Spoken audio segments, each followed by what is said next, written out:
planejamento para a educação à distância possui itens principais como a instituição ofertante, a estrutura do curso, as concepções educacionais que serão utilizadas, os objetivos de aprendizagem propostos, as atividades online e presenciais, os tipos de mídias digitais, as estratégias de avaliação e os descritores de desempenho.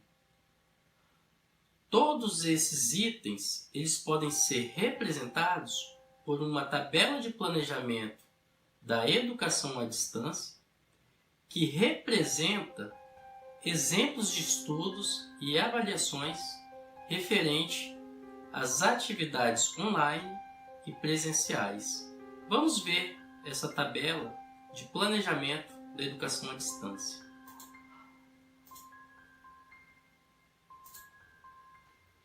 A tabela Planejamento da Educação à Distância contém duas colunas, sendo que uma delas contém cada item de planejamento e a outra a descrição de cada um desses itens.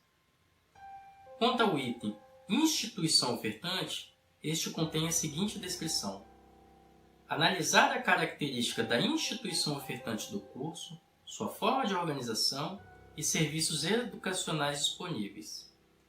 Já o item Estrutura do curso contém a seguinte descrição: definir a estrutura do curso a partir das teorias de aprendizagem e dos objetos de aprendizagem desejados, estruturando a matriz curricular, o cronograma e o mapa de atividades das disciplinas ou momentos de aprendizagem.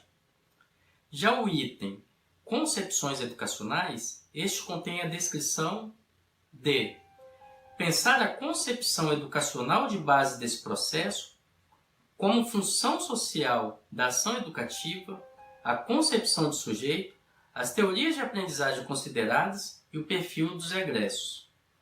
Já o item Objetivos de aprendizagem, este contém a seguinte descrição: expressa os resultados que se deseja obter, determinará a eleição dos conteúdos, a definição das práticas de ensino e das estratégias de avaliação. Já o item Atividades online e presenciais, este contém a seguinte descrição: as práticas de ensino serão expressas em termos de atividades, online ou presenciais, que articularão os conteúdos e as estratégias de avaliação.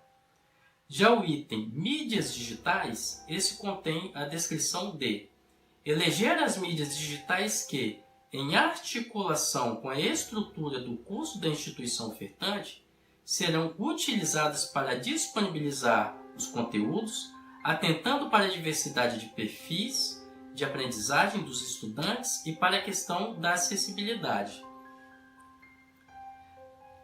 No item de planejamento Estratégias de avaliação, este contém a seguinte descrição: na EAD, a avaliação concomitamente associada às práticas de ensino-atividades, tendo em vista a questão do feedback imediato ser fundamental nessa forma de educação.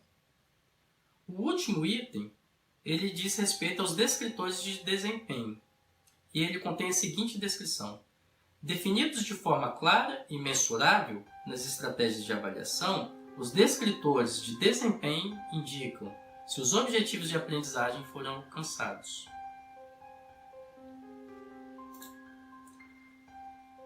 Ainda sobre a tabela de planejamento da educação à distância, ela dependerá da estrutura do curso.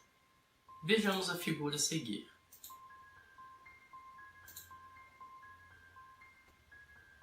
Sobre a estrutura do curso referente ao planejamento na educação à distância, é importante se atentar a alguns aspectos, como, por exemplo, o nível educacional.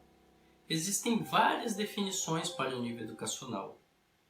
Podemos ver que existe o ensino fundamental, ensino médio, graduação, pós-graduação aperfeiçoamento, pós-graduação especialização, pós-graduação mestrado e doutorado.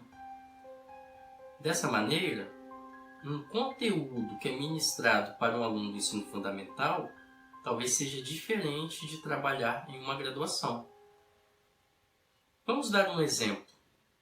Em um ensino fundamental, se um professor for trabalhar os conceitos vinculados ao computador, ele pode mostrar um computador, pode mostrar a figura de um computador, pode levar o aluno para experimentar o funcionamento de um computador. No entanto, se for uma discussão da definição de computador em uma graduação, pode ser que essa discussão seja mais aprofundada.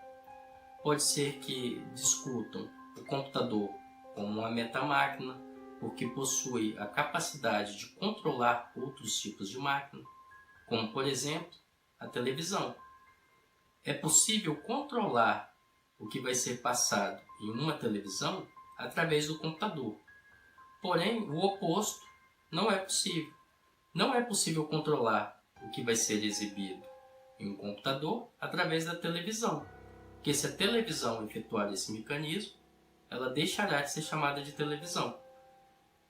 Inclusive, existem outros aspectos que podem ser trabalhados sobre o computador.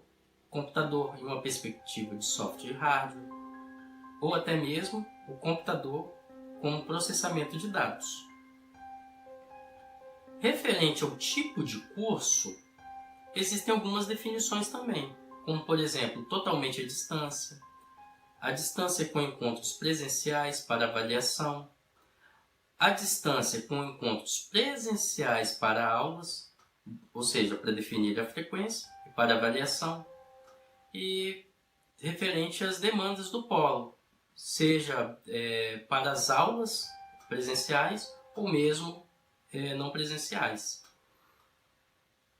Porém, a maneira de trabalhar as atividades para cada um tipo de curso, ela pode ser diferente.